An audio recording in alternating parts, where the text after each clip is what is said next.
Erev Tov Rabotai, we're continuing with our Mishnah Yomi, Masechet Yevamot. We are up to Perek Mishnah Vav.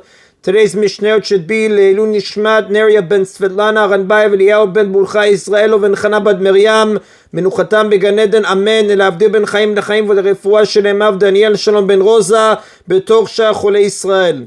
The Mishnah now returns to the subject of Mishnah 3, one Yavam with one widow, to highlight a difference between Yibum and Chalitza when it comes to two acts. Chalatz, if a Yavam performed Chalitza with his Yavama, V'asa Ma'amar, Natan Get or Baal, and then either made Ma'amar with her, gave her a get, or cohabited with her, or Baal, or if he first cohabited with her, V'asa Ma'amar, V'natan Get V'chalatz, and then either made Ma'amar with her, gave her a get, or performed Chalitza with her, Enacha Chalitza Klum, there is nothing after Chalitza, meaning the Chalitza completely removes the Yibum Ban, and none of those other acts take effect on her. Therefore, if he made Ma'amar after the Chalitza, it has no effect, and she does not need a get to remove the Ma'amar. And the Mishnah says, Ben Bat Chila, this applies whether he performed Chalitza at the beginning before any other act, Ben Ba'emtza, or in the middle, for example, he gave a get, then performed Chalitza, and then Ma'amar, Ben Basof, or at the end, for example, where he gave a get, then made Ma'amar, and then Chalitza. In all cases, once Chalitza is performed, it completely removes the Yibum Ban, and any Ma'amar made after that has no effect.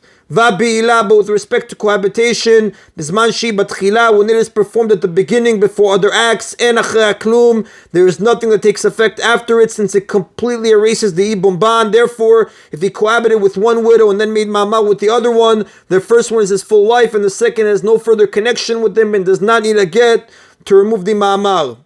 Ba'emtza, but if it is performed in the middle, for example, he gave a get and then cohabited with her and then made Ma'amar, or basofer at the end, for example, he cohabited with her after giving a get and making Ma'amar, yesh achra klum, then there is something after it, the other acts do take effect. For example, if he makes Ma'amar afterward with one of the other widows, it does take hold, because the cohabitation was flawed, and a flawed cohabitation does not completely erase the Yibum Ban. Therefore, if he gave a get to one widow, then cohabited with the second, and then made Ma'amar with the third, he is forbidden even to the relatives of the third, and he must give her a get. Similarly, if he gave a get to one, made Ma'amar with the second, and then cohabited with either of them, Ma'amar with the third widow would take effect, and he would become forbidden to her relatives. The Mishnah cites an opposing view. Rabbi Nechemia says, Achat bila v'achat chalitza, with both cohabitation and chalitza, the law is the same. Ben batchila, ben ba'emtza, ben basof, whether it is performed in the beginning, in the middle, or at the end, en acharei klum, there is nothing after it. Rabbi Nechemia holds that the rabbis were actually not strict regarding a flawed cohabitation, and it completely erases the Yibum Ban, just as chalitza does. And that is the Rabotai of Perek Mishnah Vav.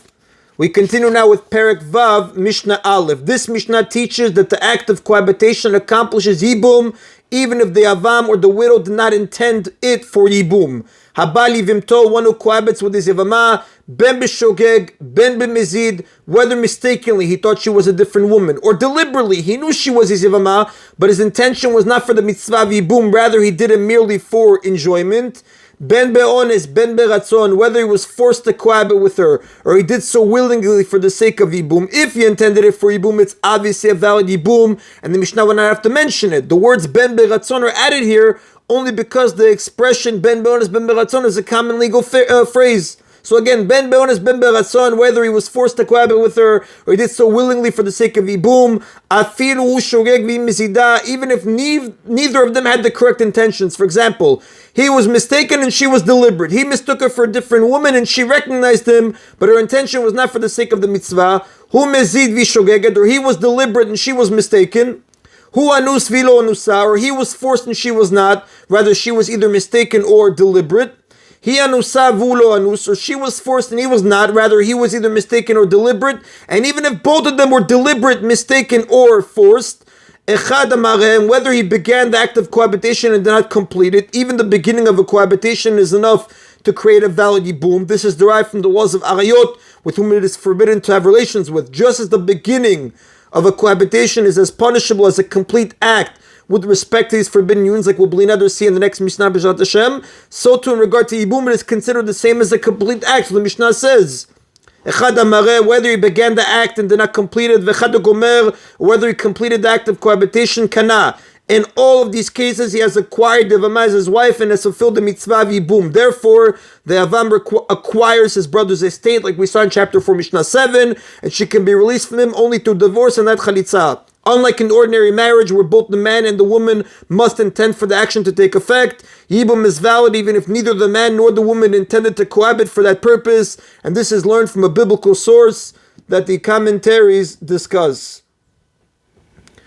Like the Rav tells us, the Amakra, the Pasuk says, Yevamah yavo alea, her Yavam shall come upon her, mikol makom, in any situation. That the commentaries discuss. The Mishnah continues, Velo chalak ben bia lebia. Additionally, the Torah did not distinguish in this regard between natural cohabitation and unnatural cohabitation, meaning even if he cohabited with her in an unnatural manner, he has acquired her as his wife, and this is also learned from a biblical source, like again the commentaries discuss. And that is on Abotai of today's Mishnah Yomi. Baruch Adonai Leolam. Amen v'amen.